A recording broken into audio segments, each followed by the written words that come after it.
Hello everyone, welcome you all in Learn to Teach with Dr. Vinod Shrivastava. Hope you all are fine and safe and using your time and good things. So student Learn to Teach channel पे आजकल जो हम बात कर रहे हैं वो various methods पे बात कर रहे हैं. When we are going to teach some pathology subjects, तो वहाँ पे हमें कुछ मेथड्स को जानना ज़रूरी है. लास्ट वीडियो में जो स्टूडेंट हमने कवर किया है वो हमने कवर किया है प्रोजेक्ट मेथड. आज जिस मेथड पे मैं बात कर रही हूँ आप लोग से वो है यूनिट मेथड 3. तो चलिए स्टार्ट करते हैं unit method. Student unit method की अगर मैं बात करूं तो यूनिट का मतलब होता है इकाई. यानी कि जब हम किसी सब्जेक्ट के कंटेंट को इकाइयों में बांट के बच्चों को पढ़ाते हैं तो कहीं ना कहीं वो जो बंटवारा होता है या फिर जो हम कंटेंट को पार्ट में डिवाइड करते हैं तो वो एक सिस्टमैटिक वे में होता है. तो ये यूनिट मेथड है वो कहीं ना कहीं टीचर को ये सिखाता है कि कैसे हम अपनी टीचिंग को बेहतर सिस्टमैटिक पर्पसफुल बना सकते हैं थ्रू यूनिट मेथड. तो यूनिट मेथड जो है वो एग्जैक्टली है क्या, पहले उस पर हम बात कर लेते हैं. Method related to the content और learning experience of a subject. किसी भी एक सब्जेक्ट का कंटेंट और उसकी लर्निंग एक्सपीरियंस से रिलेटेड जो मेथड होता है वो कहीं ना कहीं यूनिट मेथड आता है. अब ये है क्यों यूजफुल, इसलिए क्योंकि सपोज अगर किसी भी सब्जेक्ट में बात करूँ तो एक टाइप के कंटेंट को जब हम एक यूनिट में डाल देते हैं तो कहीं ना कहीं वो जो कॉन्सेप्ट है वो ज़्यादा क्लियर होगा, बच्चों को यूज़फुल होगा, टाइम कंज्यूमिंग कम रहेगा और टीचर को भी बताने में बहुत ही सहूलियत रहेगी क्योंकि एक सारी चीज़ें एक जैसी चीज़ें एक बार में टीचर बता रहा है. ऐसा नहीं कि एक यूनिट के बाद दूसरी यूनिट में फिर वही चीज़ रिवाइज करवाएगा तो कहीं ना कहीं टाइम कंज्यूमिंग ज़्यादा हो जाता है. तो कंटेंट प्लस लर्निंग एक्सपीरियंस और ये जो चीज़ है ये कहीं ना कहीं टीचर अपने एक्सपीरियंस से ही सीखता है. ठीक है. मेजर सेक्शन और सब पार्ट ऑफ ए सब्जेक्ट वो जब हम डिवाइड करते हैं एक यूनिट में बांटते हैं तो वो यूनिट मेथड होता है. Overall matter is divided into meaningful part. जो इसका मेन पार्ट है वो है मीनिंगफुल पार्ट.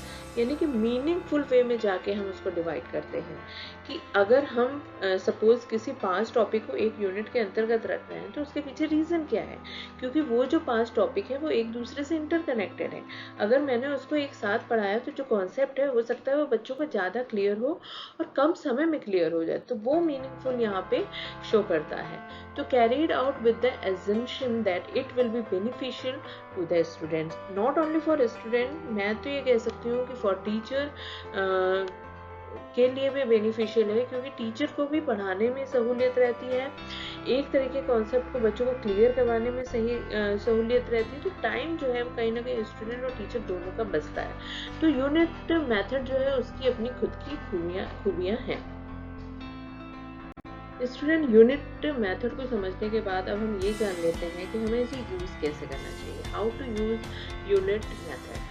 तो सबसे पहले जो चीज़ है वो है एप्रोप्रिएट एंड मीनिंगफुल यूनिट. एक टीचर अपने एक्सपीरियंस से ये जान सकता है कि कौन से कंटेंट को हमें किस कंटेंट के साथ रिलेट करके बच्चों को अगर मैं समझाऊं तो कहीं ना कहीं वो मेरे लिए स्टूडेंट के लिए समझने में सहूलियत रहेगी, टाइम कम कंज्यूम होगा और जो कॉन्सेप्ट है जो पर्पस है टीचर को वो ज़्यादा सक्सेसफुली गेन कर सकते हैं.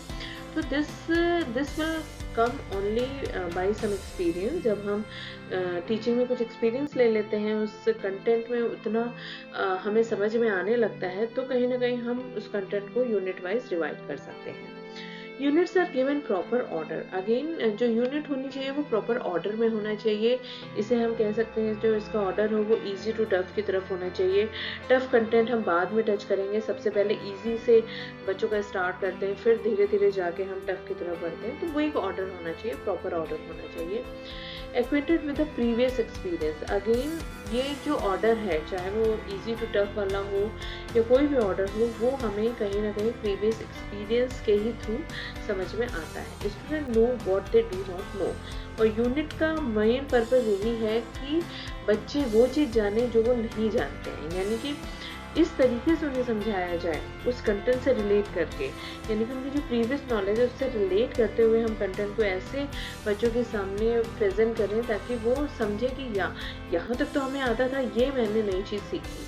तो कहीं ना कहीं वो रिलेट कर पाते हैं. तो को रिलेशन भी इसमें हमें देखने को मिलता है. तो ये तरीके होते हैं यूनिट मेथड को इंट्रोड्यूस करने के क्लास के दौरान. अब बात आती है स्टूडेंट इसकी मेरिट्स पे, तो यानी कि इसकी क्या क्या खूबियाँ या गुण हैं।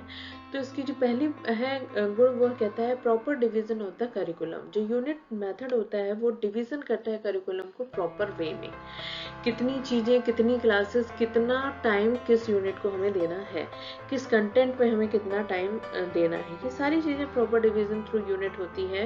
Emphasis on active involvement, active involvement जो है वो स्टूडेंट का भी इसमें हमें देखने को मिलता है।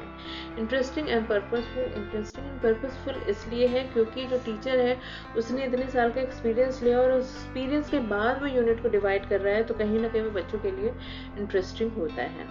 को रिलेटेड टीचिंग, जो टीचर होता है इसमें अपनी टीचिंग को को रिलेट कर सकता है, जैसे कि हमने पहले बात करी। Development of desirable traits and habit, जो भी ट्रेट्स एंड हैबिट है, जो भी रिक्वायर्ड है उस कंटेंट के लिए, उसको हम डेवलप कर सकते हैं अगर हमने प्रॉपर वे में यूनिट को डिवाइड किया है। इंटीग्रेटेड सब्जेक्ट, इंटीग्रेटेड सब्जेक्ट एक सब्जेक्ट के साथ दूसरे सब्जेक्ट को भी हम इंटीग्रेट करके यहाँ पे बता सकते हैं थ्रू यूनिट मेथड।